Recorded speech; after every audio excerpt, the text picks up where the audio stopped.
सभी राष्ट्र प्रेमी भाई बहनों को नमस्ते। मैं हूं स्वामी आदित्य वेश और आप देख रहे हैं आर्य समाज का सबसे ज़्यादा समय देखा जाने वाला social media network mission Aryavarta. आज हम ऐतिहासिक धरती पर उपस्थित हैं। उड़ीसा में वैदिक संस्कृति के शंखनाद का श्रेय किसी एक संस्थान को जाता है। महत्वपूर्ण दृष्टि से आज वर्षों पूर्व जिसको शुरू किया गया था, गुरुकुल आश्रम आमसेना में आज हम उपस्थित हैं। वहाँ के ब्रह्मचारी, वहाँ के आचार्य हमारे साथ उपस्थित हैं। आचार्य मनुदेव जी हैं और मनुदेव जी के साथ साथ एक हमारे साथी और हमारी दो बहनें उपस्थित हैं। उनकी विशेषताएं क्या हैं ये उनसे जानेंगे, पर उससे पहले एक बार हम परिचय कर लेते हैं। मेरी बाईं तरफ बैठे हुए हैं आचार्य मनुदेव जी, जो इसी गुरुकुल में बहुत वर्षों से रह रहे हैं। पहले यहीं स्वयं अध्ययन किया, अध्यापन अब करवा भी रहे हैं। बहुत अच्छे वक्ता भी हैं और भजनोपदेशक भी हैं। बहुत अच्छे कर्मकांडी भी हैं और उसके साथ साथ आर्य समाज के वर्तमान समय का जो सोशल मीडिया पर प्रचार है उसके भी बहुत अच्छे जानकार हैं। हमारे साथ जो दूसरे भाई उपस्थित हैं, मैं उनसे चाहूँगा कि वो अपना परिचय दें और उसके बाद हमारी बहनें अपना परिचय देंगी। नमस्ते जी आप सभी को। मैं रुपेश आर्य गुरुकुल आश्रम आमसेना में अध्ययनरत हूँ, शास्त्री तृतीय वर्ष में। नमस्ते जी, मेरा नाम माधुरी पवार है और मैं कक्षा 12वीं की छात्र हूँ। नमस्ते जी, मेरा नाम शिवानी आर्य है, मैं कक्षा 12वीं में हूँ। शिवानी हैं और माधुरी और रुपेश और आचार्य मनुदेव और मैं स्वामी आदित्य वेश। अब इन विद्यार्थियों से हम ये जानेंगे कि उनकी विशेषताएं क्या हैं, उन्होंने किस तरह की उपलब्धियां हासिल की हैं, कहाँ कहाँ वो गए हैं, कितना समय उनको लगा है। सबसे पहले हम रुपेश से जानेंगे। रुपेश जी, आप हमें ये बताएंगे कि आपकी विशेषताएं किस चीज़ में हैं। स्वामी जी, मैंने अष्टादश संपूर्ण कंठस्थ किया है, जो मुझे संपूर्ण कंठस्थ करने में मुझे 9 महीने लगे थे। 9 महीने का समय लगा जी स्वामी जी। वो यहीं गुरुकुल में रह के किया है या कहीं दूसरी जगह? गुरुकुल में ही किया है स्वामी जी मैंने।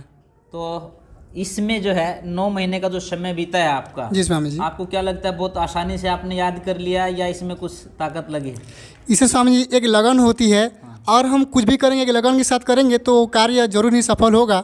और इसके पीछे हमारे पूज्य स्वामी जी हैं और आचार्य जी हैं गुरुकुल के सभी। नाम बताएंगे तो ज़्यादा अच्छा रहेगा। सबसे पहले तो मुझे स्वामी व्रतानंद जी ने मुझे उत्साहित किए थे कि तूने अष्टादश याद कर। फिर मैंने सोचा कि एक 2 अष्टादश आते हैं, एक बड़ा आता है एक छोटा आता है, तो मैंने कहा इतना बड़ा याद कर नहीं पाऊंगा, मैं सोचा कि मैं छोटा ही करूंगा। तो स्वामी जी बोला तू छोटा ही कर। फिर छोटा अष्टादश मुझे दे दिए। फिर उसी में करना शुरू किया। जब शुरू किया तो पहले मैं 1, 2, 3 सूत्र भी याद करना नहीं पाता था। फिर धीरे धीरे मुझे प्रेरणा स्रोत हमारे प्रिय गुरुजी आचार्य रणजीत जी थे, तब उन्होंने मुझे हमेशा मेरे पीछे लगते हुए मुझे करवाए। उन्होंने दिन रात लगे, मेहनत की, मेरे लिए भी बहुत था वैसे जीवन। कैसा मतलब आपको लगता है कि एक बार जब आप शुरुआत की उसके बाद फिर आप रुके नहीं? बीच बीच में ऐसा भी हुआ कि सोचा था कर पाऊँगा नहीं पाऊँगा। कोई भी मतलब विद्यार्थी था, कुछ मैं लगता था कि कर नहीं पाऊँगा, फिर मैं छोड़ भी देता कभी का। फिर मुझे आज लगते थे कि ना तुझे करना ही है, तब मुझे पिटाई भी होती थी और फिर मुझे बहुत हुआ। फिर मैं अपने मन से लगन से मैं कर लिया। बाद में कहीं अंदर से ही संकल्प जागृत हुआ? हाँ जी, अंदर से ही संकल्प जागृत हुआ? हाँ जी, कि मैं कर ही लूँगा। फिर करते करते ऐसे होते होते फिर ऐसा हो गया कि मुझे भी लगा कि मैं कब हो गया अष्टादश संपूर्ण कंठस्थ। चलो बहुत बढ़िया, बधाई। अब मैं चाहूँगा कि माधुरी जी बहन को दे दें। आपने जो है कितने समय में याद किया है पूरा अष्टाध्यायी?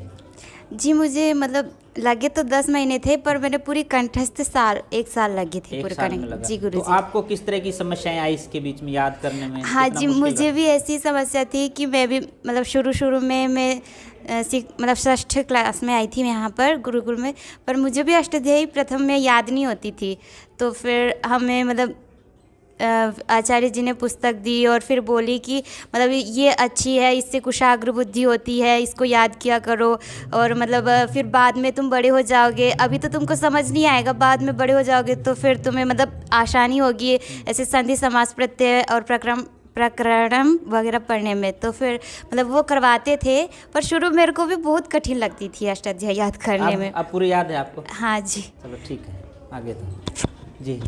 आपको कितना समय लगा है इसको याद करने? अष्टादश याद करने में मुझे 3 महीने लगा। 3 महीने बस? हाँ, क्योंकि मुझे पहले मैं धातु पाठ याद की थी। धातु पाठ में मेरा गौतम नगर में मैं जीत गई तो मेरे को उत्साह था। नहीं तो मैं अभी रोक रहा हूँ बीच में। गौतम नगर में क्या जीते वो बताओ पहले। वो वैदिक परिषद था, वहाँ पे 10 जन को चुना गया था, तो उसमें मेरा स्थान आ गया 8वां स्थान।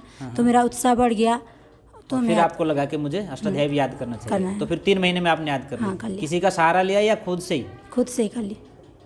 तो इतनी तेज बुद्धि आपकी? नहीं, मेरे को गुरुजी लोग उत्साह दे रहे थे। नहीं, बहुत अच्छी खुशी की और बात कक्षा है। में कंपटीशन था। रुपेश जी को याद है, उन्होंने 9 महीने में, माधुरी जी ने जो है उन्होंने 10 महीने लगाए हैं, और बहन ने सिर्फ 3 महीने में अष्टाध्यायी को याद किया है। गुरुकुल गौतम नगर में एक परीक्षा देने गई और वहाँ से उनको उत्साह हुआ कि हमें और ज़्यादा कुछ करना चाहिए और हम इसमें कर सकते हैं। अब मैं इस कार्यक्रम को थोड़ा सा मोड़ देता हूँ। बहुत से हमारे दर्शक साथी ऐसे सोच भी रहे होंगे कि ये अष्टाध्यायी क्या चीज़ है, तो मैं आचार्य मनुदेव जी से निवेदन करूँगा कि अष्टाध्यायी के बारे में आप बताएं, ये विद्यार्थियों के लिए कितना ज़रूरी है, संस्कृत के आगे बढ़ाने में कितना ज़रूरी है, या वेदों के सूत्रों को खोलने के लिए अष्टाध्यायी जो है कहाँ काम आ सकती है। आचार्य मनुदेव जी। जी स्वामी जी, ऐसा है, मैं दर्शकों को बताना चाहूँगा कि अष्टाध्यायी, जिसे हम बचपन में कष्टाध्यायी कहा करते थे, और सच बताऊं, सच में कष्ट तो बहुत होता है इसमें। और ये शास्त्र जो पाणिनीय कृत है अष्टाध्यायी, और नाम इसलिए इसका अष्टाध्यायी है क्योंकि इसमें 8 अध्याय हैं और इसीलिए इसका नाम अष्टाध्यायी है। और इसमें लगभग आप देख पाएंगे 4000 सूत्र हैं। इन 4000 सूत्रों को स्वामी जी इन बच्चों ने क्रमशः याद किया हुआ है। आप इनको कहीं से भी ये पुस्तक उठा करके पूछ लीजिए, कहीं से भी ये लगातार धुआंधार इसको जो है क्रमशः बोल सकेंगे। तो मैंने भी लगभग आज से 15 साल पहले इस अष्टाध्यायी नामक कष्टाध्यायी को, जो कि व्याकरण का प्रमुख ग्रंथ है, और इसको पढ़े बिना, इसको याद किए बिना आप संस्कृत के स को नहीं जान सकेंगे। तो जहाँ ये प्रथम दृष्टि में बच्चे जब याद करते हैं तो उनको ऐसा लगता है कि कहाँ कौन सी पुस्तक ये हमको पकड़ा दी गई, कौन सा आर्ष ग्रंथ है, कैसा ये, मतलब एक कई बार तो हम पाणिनि मुनि को ही गाली दिया करते थे, कहाँ की पुस्तक लिखा है, हाँ क्या लिख दिया। तो निश्चित रूप से जो विद्यार्थी मेधावी हैं, जो छात्र मेधावी हैं, और जिसके अंदर दृढ़ संकल्प है कि नहीं मुझे इस कठिन कार्य को करना ही है, वो ही ब्रह्मचारी, वो ही ब्रह्मचारिणी इसको पूरा करते हैं। यानी मैं कहूँ कि मेरे जीवन काल में मैंने देखा कि लगभग 100 में से 10 विद्यार्थी ऐसे होते हैं जो इसको पूरा कर पाते हैं। तो उन 10 में से आपके सम्मुख जो बैठे हैं वो ही हैं जो हाँ। अच्छा, मैं एक मिनट आपको रोक रहा हूँ। जब आपने याद की होगी आज से 15 साल पहले, उस समय तो इनाम में घी मिलता था, सुना है मैंने जी। मुझे भी मिला था, और मैंने पूज्य डॉक्टर सोमदेव शास्त्री जी को गुरुकुल के ही वार्षिक महोत्सव पर सुनाया था। और हमारी कक्षा में लगभग 3-4 विद्यार्थी थे जिन्होंने अष्टाध्यायी, धातु पाठ और उणादि कोश, ये सब ही महर्षि पाणिनि के द्वारा रचित सूत्र ग्रंथ हैं। इनकी व्याख्या फिर विस्तृत आगे की कक्षाओं में चलते रहती है, जैसे आख्यातिक है, काशिका है, महाभाष्य है, और उसके ऊपर फिर निरुक्त आदि है। तो जहाँ कहीं बच्चों को लौकिक भाषा में देखा जाए तो संधि है, समास है, कारक प्रकरण है, जो सामान्य जो व्यवहार की भाषा होती है संस्कृत, जिसको हम एक दूसरे से बोल सकते हैं, जैसे हम हिंदी बोलते हैं, इंग्लिश बोलते हैं, तो वहाँ पर भी इन सूत्रों को लगा करके जो है हम संस्कृत को संस्कृत कर सकते हैं, सुसज्जित कर सकते हैं, और बहुत अच्छा अलंकृत कर सकते हैं इन सूत्रों के माध्यम से। तो विद्वत्ता यदि निखरती है किसी भी विद्वान की, तो वो केवल और केवल यदि कोई ग्रंथ है तो वो केवल और केवल अष्टाध्यायी है, जिसको कि इन ब्रह्मचारियों ने याद कर रखा है। वो आज आपसे मैं उन सब का परिचय भी करवाऊंगा, और हम पूछेंगे उनसे भी आज कि उन्होंने क्या याद कर रखा है, या वास्तविकता है या केवल वीडियो है। आप भी इसका आनंद ले सकेंगे। बहुत सुंदर। आचार्य जी ने बीच में बात करते करते काशिका का जिक्र किया है, और मुझे कुछ चीज़ याद आ गई, मैं इसलिए बोल रहा हूँ। आर्य समाज के बहुत बड़े विद्वान जिनका पिछले दिनों देहांत हुआ है, और बहुत अच्छे व्याकरण के बहुत बड़े विद्वान थे स्वामी चंद्रवेश जी महाराज, उन्होंने काशिका छपवाई हैं, और वो काशिका के बहुत लगभग 100 के आसपास सेट मेरे पास रखे हुए हैं स्वामी इंद्रवेश विद्यापीठ टिटोली में। यदि कोई भी विद्यार्थी, किसी गुरुकुल का विद्यार्थी, यदि वो चाहता है और अष्टाध्यायी के बाद काशिका की तरफ वो बढ़ता है तो वो काशिका उनको निःशुल्क जो है हम भेंट करेंगे, आप संपर्क कर सकते हैं। अब मैं आचार्य मनुदेव जी से कहता हूँ कि वो एक बार जैसे परीक्षा होती है इन बच्चों की, जब वो अष्टाध्यायी की कहीं ना कहीं परीक्षा देने के लिए जाते हैं, वो जो प्रारूप अपनाया जाता है उसी प्रारूप में आप इनकी परीक्षा करें। और दर्शकों से भी मैं निवेदन करूँगा, आप भी दिल थाम करके बैठिए। हो सकता है ये सूत्र जब बोले जाएंगे आपको ये ना पता चले कि क्या है, पर ये ध्यान रखेंगे बच्चे कहीं रुक तो नहीं रहे हैं। जुड़े रहिए हमारे साथ मिशन आर्यवर्त। आप अंग्रेजी दवाओं से परेशान हैं या फिर रोगों से परेशान होकर संसार से उठ जाना चाहते हैं? उठ जाने से पहले नाड़ी वैद्य क्या क्लब आइए और अपने सभी रोगों का आयुर्वेद में सही समाधान पाइए। जी, आप देख रहे हैं ये इतनी मोटी पुस्तक है और इसमें लगभग मैं जैसा कह रहा हूँ कि 3975 सूत्र हैं। इसकी व्याख्या फिर विस्तृत होगी।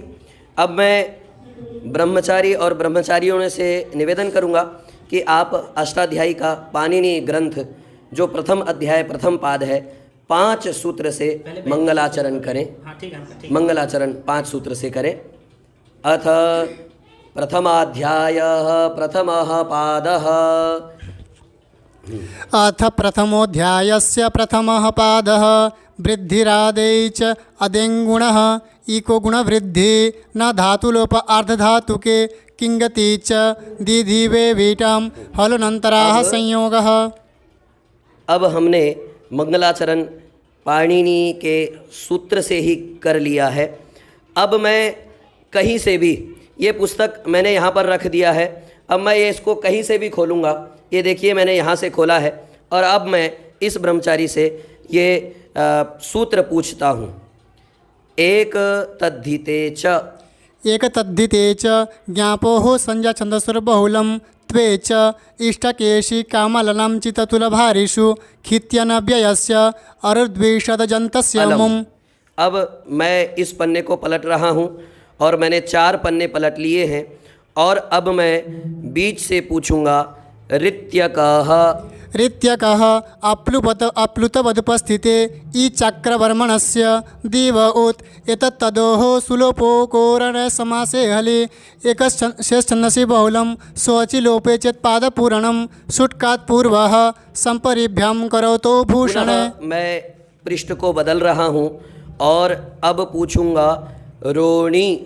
रोहिणी कोपधाच भूय क्षणकठ जिल सेनिरडयण्य फक्फीय कक्षकोरिहण कृशाश्वर्य कुमुदका शत्रेण प्रेक्षाश्म सखिसंकाश बलपक्ष कर्ण सुतंगम प्रगदिन्वराः कुमुदादिभ्यः जनपदे लुप वर्णादिभ्यश्च शर्करायावा। पन्ने पलट रहा हूँ इस ब्रह्मचारी के लिए और पूछ रहा हूँ हेतुमती च।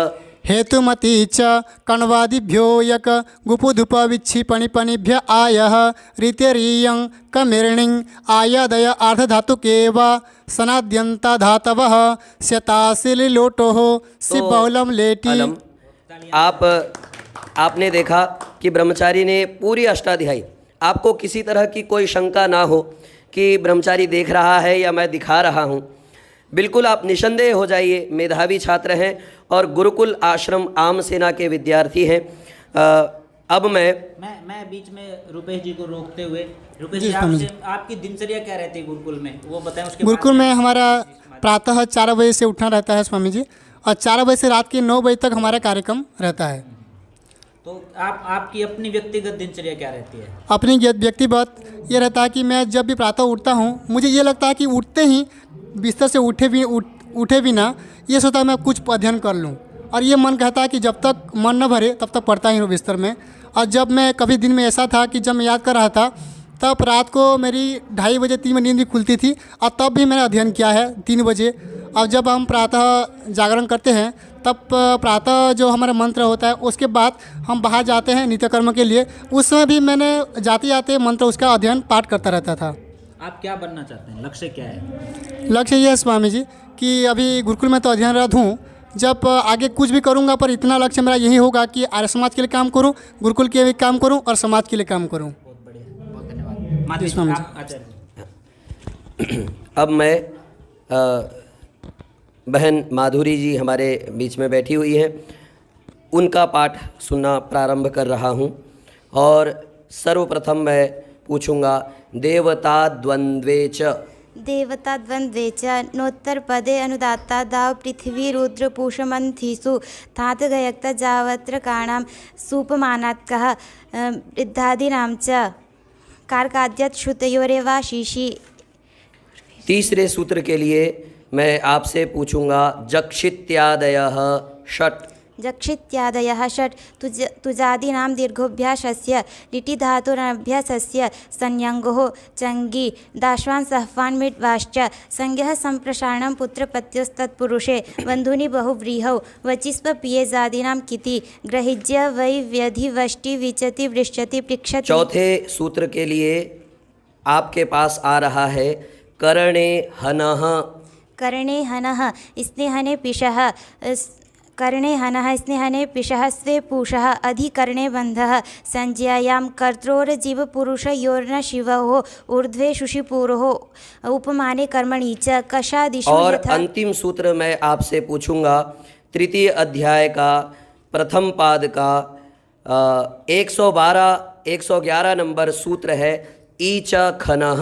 ईच खनः भ्रियो संज्ञायां मृजेर्विभाषा ईच खनः भ्रियो संज्ञायां मृजेर्विभाषा राजसूय सूर्य मृषोद्य रुच्य कुप्य पृष्ठ पच्यव्यथ्यः विद्योदयो नदे पुष्य सिद्धयो नक्षत्रे विपूय विनीय जित्य मुंज कलकः ऋषु प्रत्यपिभ्यां बहुत ग्रहे बहुत धन्यवाद अलम, बहुत बहुत धन्यवाद।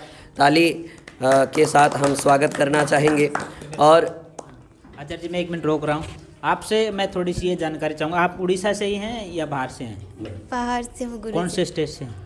मैं एमपी से हूँ, मध्य प्रदेश से हैं। तो आपको हिंदी में और उड़िया में कुछ अंतर आता है? यहाँ जैसे उड़िया बोलते हैं समझ में आ जाती है आपको? जी बोलने भी आती है। उड़िया बोलनी आती है आपको? जी। तो उड़िया में नमस्ते को क्या बोलते हैं उड़िया में? जुहार। और आइए बैठिए। आसो बैठ बसो इनो। अच्छा लगता है उड़िया बोलना? जी। ठीक है, आप लोग उड़िया भी बोलें, संस्कृत भी बोलें, हिंदी भी बोलें, बहुत अच्छी बात है। अब मैं पुनः आचार्य जी को दे रहा हूँ। युवोर नाकौ आयने इनि इह फडक झगाम प्रत्यादीनां जो अंतः अदभ्यस्तात् आत्मने परिस्मनतः सिंगोरुर वेत्ते विभाषा बहुल जसहसि ओं आप नपुंसकाश्च जससोसि अष्टाभ्यो ओ षड्भ्यो लुक सोमो नपुंसका अतो अम अदर्दत्रादिभ्य छंदभ्य नेतराश्छंदसि युष्मत्स्मभ्यं गसोऽंगे प्रथमयोरम साम आकम आतो नलः तुह्यस्ततांग शिष्य नियंत्रस्य विदे चतुर्वशो समास नेपूर्वकत्वलप कत्वापि छंदसि सुपाम सुलुक पूर्व अतोल्रान्तस्य अतुर्लान्तस्य वद व्रज हलन्तस्याचः नेटि हम्यन्तक्षणा श्वास जागरणी स्वेदिताम् उर्णोतेर्विभाषा अतो हलादेर्लघो नेड़वसी कृति तिदुत्र तथा शिशुसर कसे सूच। हाँ धन्यवाद। मैं पूछ रहा हूँ अभी शिवानी से कुछ प्रश्न। आप कहाँ से? उड़ीसा से ही हैं कि? उड़ीसा से। तो आपको कितना मुश्किल रहा होगा उड़िया पहले सीखना, फिर हिंदी सीखना, फिर संस्कृत सीखना? मैं उड़िया के बाद सीधा संस्कृत सीखी। उड़िया से सीधा संस्कृत सीखे, हिंदी बीच में छोड़ दिया? हिंदी पढ़ाई नहीं किया हम। अच्छा, वैसे हिंदी बोल लेते हैं आप, समझ भी लेते हैं पूरा? जी। चलो बहुत बढ़िया। आप क्या बनना चाहते हैं? अभी कुछ नहीं सोचा है? सोच लो, अब तो बड़े हो गए हैं। माधुरी जी को दो। आप क्या बनना चाहते हैं? आपका नहीं पूछा मैंने। आपने कुछ संकल्प किया है जीवन में, मैं विदुषी बनूंगी या फिर मुझे जो है डॉक्टरी लाइन में जाना है या मुझे किसी जो है आईपीएस की तैयारी करनी है, आईएएस की तैयारी करनी है, कुछ है क्या ऐसा? जी मतलब मैंने भी ऐसे ही सोची हूँ कि मतलब मुझे भी विदुषी बनना है और कुछ बड़ा करना है, मतलब देश के लिए और आर्य समाज के लिए।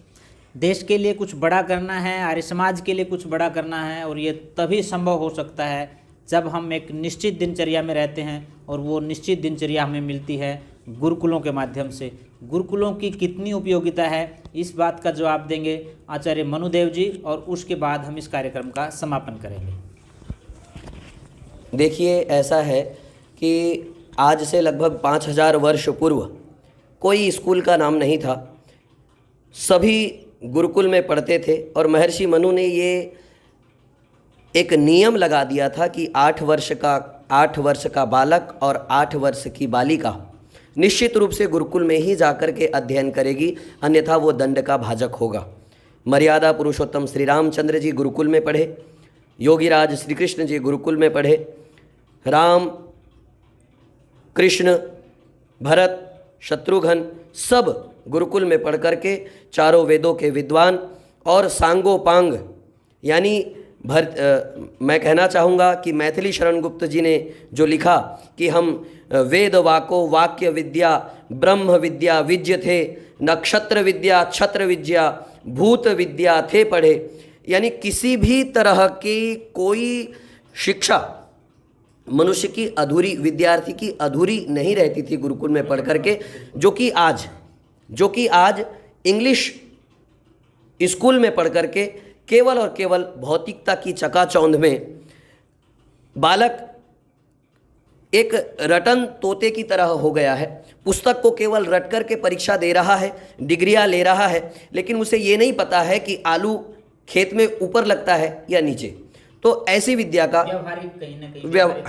व्यावहारिक जानकारी के बगैर मनुष्य सर्वांगीण नहीं हो पाता है, बालक विद्यार्थी सर्वांगीण नहीं हो पाता है। तो मैं मिशन आर्यावर्त चैनल के माध्यम से सभी से अनुरोध करूंगा कि ज़्यादा से ज़्यादा गुरुकुल में विद्यार्थियों को पढ़ाएं और गुरुकुल की व्यवस्था को मजबूत करने में अपना बहुमूल्य योगदान, धन, तन, मन और धन, ये तीनों ही चीज़ें आप गुरुकुल को देवें, ताकि ये मेधावी छात्र निरंतर आगे बढ़ते रहे और अच्छे पदों पर जाकर के हमारे देश को गौरवान्वित करे, हमारे देश को लाभान्वित करें। यही संदेश मैं आज आप सभी को देना चाहूँगा। बहुत बहुत धन्यवाद आचार्य जी। साथियों, मैं आपसे ये निवेदन करना चाहूँगा, जो जैसे एक टोकन रूप में कहिए, कुछ विद्यार्थी आज हमारे साथ थे जिन्होंने अष्टाध्यायी सुनाई। बहुत से विद्यार्थी हैं यहाँ, लगभग 14 से 15 संस्थाएं चलती हैं स्वामी धर्मानंद जी महाराज की उड़ीसा में, और इन गुरुकुलों के अतिरिक्त भी कुछ गुरुकुल हैं उड़ीसा के अंदर ही। आप यदि अपना सहयोग करना चाहते हैं और आप ये चाहते हैं कि हमारी वैदिक संस्कृति बची रहे, उसके माध्यम से हम लोगों का नवनिर्माण कर सकें, इस राष्ट्र का नवनिर्माण कर सकें, तो आप इनमें अपना सहयोग जरूर करें। और जैसा आचार्य मनुदेव जी ने कहा, वो सहयोग किसी भी रूप में हो सकता है। वो दान आप पैसे का भी कर सकते हैं या वस्तुओं का भी कर सकते हैं। इन बच्चों की शिक्षा में भी आप अपना दान कर सकते हैं, या यहाँ जो गौशालाएं हैं उनमें भी आप अपना सहयोग कर सकते हैं। स्क्रीन के ऊपर मैं गुरुकुल का नंबर डाल रहा हूँ। यदि आपको अपने बच्चे गुरुकुल में भेजने हैं या अपना सहयोग गुरुकुल में भेजना है, तो आप उस नंबर का प्रयोग कर सकते हैं। आप सभी हमारे साथ रहे, आप सबका बहुत बहुत धन्यवाद। मैं चाहूँगा कि आप शांति पाठ के साथ हम आज के इस कार्यक्रम को संपन्न करें। ओम द्यौः शांति अंतरिक्षं शांति पृथिवी शांति आपः शांति औषधयः शांति वनस्पतयः शांति विश्वे देवाः शांति ब्रह्म शांति सर्वं शांति शांतिरेव शांति सामा शांतिरेधि। ओम शांति शांति शांति। सबको सादर नमस्ते जी, सदा रहो हंसते जी और चलो वेद के रास्ते जी। यदि आपने अभी तक चैनल को सब्सक्राइब नहीं किया है तो चैनल को सब्सक्राइब कर लें और अपने सभी रिश्तेदारियों में आप इस वीडियो को भेजिए, ताकि वहाँ के बच्चे भी प्रेरित होकर के पुण्य वैदिक संस्कृति की ओर लौट सकें। बहुत बहुत धन्यवाद, सबको नमस्ते। आज के इस कार्यक्रम में आचार्य मनुदेव जी हमारे साथ हैं। उनका अपना भी यूट्यूब चैनल है और मैं आप सबसे निवेदन करूँगा, आप इंग्लिश में आचार्य मनुदेव टाइप करें, वहाँ पर यूट्यूब का चैनल खुलेगा और निश्चित रूप से उसका जो सब्सक्राइब लिखा हुआ है वो रेड कलर का होगा, आपको उसको वाइट कर देना है। रेड कलर को दबाएंगे, वाइट हो जाएगा। साथ में छोटी सी घंटी है, उसको भी दबा देंगे, ताकि गुरुकुल की समस्त गतिविधियाँ और उनके अपने भजन जो होते हैं वो आप वहाँ से डाउनलोड भी कर सकते हैं, सुना भी सकते हैं, रिश्तेदारियों में भी भेज सकते हैं। जब हम अच्छे कार्यक्रमों के लिए मुहूर्त निकलवा करके रिश्तेदारियों में फल भेजते हैं, कुछ गिफ्ट भेजते हैं, तो ये भी किसी गिफ्ट से कम नहीं है। आप भेजिए वैदिक संस्कृति को घर घर तक। धन्यवाद।